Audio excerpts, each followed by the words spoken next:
warahmatullahi wabarakatuh. Salam tukar pintar. Halo anak-anak, apa kabar kalian hari ini? Senang bisa bertemu kembali bersama saya Rita Sinaga. Ini adalah pertemuan kita yang terakhir di bab 8. Dan ini kita masih tetap menjadi pembaca yang efektif. Dan buku yang kita gunakan tetap masih menggunakan buku K13 terbitan Kemendikbud revisi 2017. Oke, sekarang siapkan bukumu biar kita sama-sama belajar.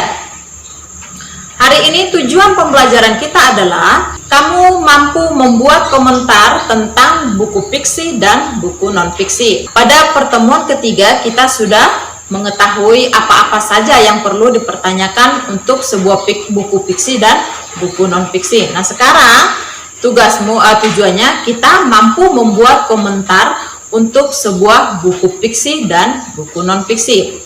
Tapi sebelum itu kita berdiskusi dulu dari pertemuan ketiga.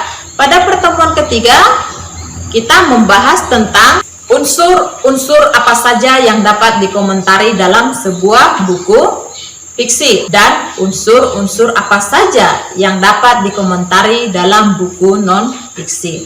Nah, ternyata dalam buku non-fiksi biasanya yang dapat dikomentari mulai dari bagian sampul, kemudian apalagi rincian subbab buku, terus judul subbab, dan ada isi buku yang harus dikomentari. Terus ada apalagi cara penyajian isi buku, ini perlu dikomentari, serta yang perlu dikomentari kemudian adalah bahasa yang digunakan dan sistematika penulisan buku tersebut. Itu yang perlu dipertanyakan di buku non-fiksi.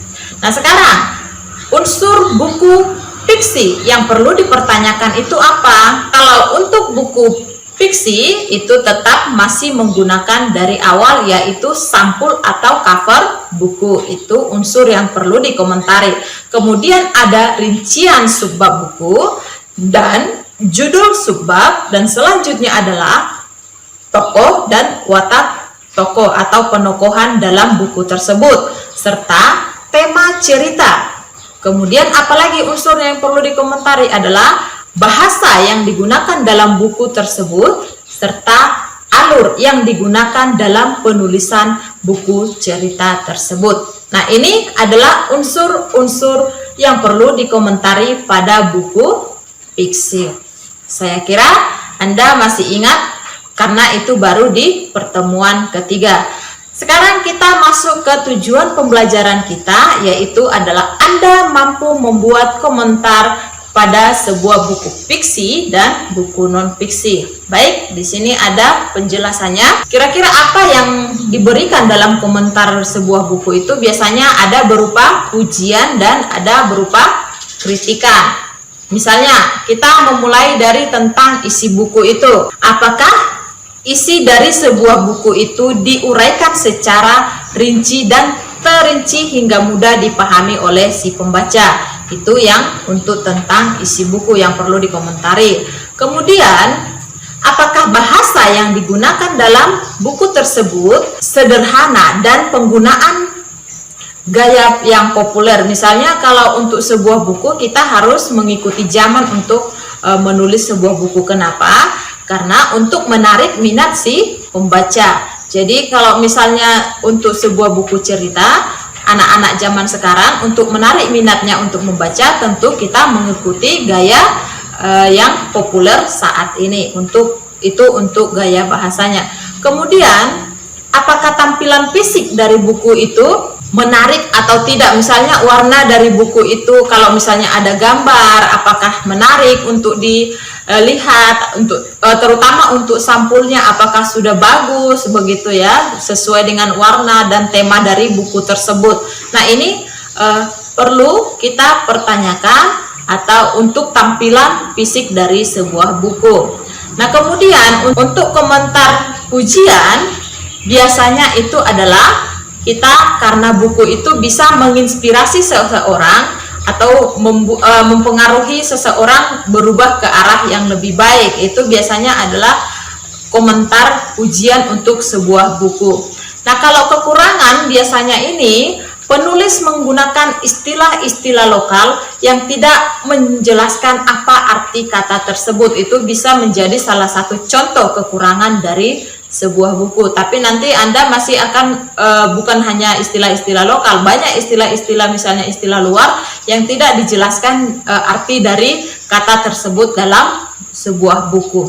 Nah, ini akan mempersulit si pembaca untuk memahami isi dari buku tersebut. Itu untuk kekurangan dari sebuah buku yang perlu dikomentari atau membuat komentar tentang kelemahan dan kelebihan sebuah buku. Nah, untuk mengomentari sebuah buku biasanya ada strukturnya seperti ini. Perhatikan, dimulai dari data buku. Nah, ini ada judul, penulis, editor, terus penerbit, dan jumlah halaman. Ini yang perlu untuk di data buku yang perlu dikomentari. Terus ada apalagi, ada info singkat tentang terbitan atau edisi. Misalnya pertanyaannya, apakah buku tersebut memuat daerah, waktu terbit, mencantumkan nama penerbit, dan kota serta tahun terbit yang ada di daftar pustaka. Kemudian ada edisi. Nah, edisi ini merupakan apakah buku ini revisi awal atau cetakan keberapa atau jenis revisi. Nah, ini adalah untuk edisi. Kemudian ada ringkasan buku cerita. Nah, misalnya gambaran, ringkasan ini gambaran pada sebuah karya atau penyajian karangan yang panjang dalam bentuk yang singkat dan efektif. Itu namanya ringkasan buku cerita. Selanjutnya ada tanggapan penulis tentang buku tersebut. Ini merupakan penegasan ulang karena bagian penegasan ulang berisi sikap akhir penanggap terhadap permasalahan di dalam buku. Itu untuk tanggapan penulis tentang buku tersebut. Kemudian dilanjut adalah penilaian terhadap buku atau keunggulan dan kelemahan buku tersebut. Penilaian ini biasanya dilakukan melihat dari aspek gaya bahasa, isi buku, dan lain-lain. Ini untuk penilaian terhadap buku tersebut. Kemudian ada data penulis buku. Nah, data penulis buku ini maksudnya adalah lampiran dan biografi penulis buku. Dalam buku, penulis biasanya menggunakan lampiran untuk menggunakan referensi yang digunakan dalam buku tersebut. Nah, itu untuk data penulis buku. Nah, sekarang kalian berlatih, ada LKPD di sini. Sekarang pinjam buku fiksi dan non-fiksi di perpustakaanmu atau sudah punya buku sebelumnya. Itu untuk modalmu adalah saat ini pekerjaanmu, buatlah komentar tentang buku tersebut, baik buku fiksi dan buku non-fiksi.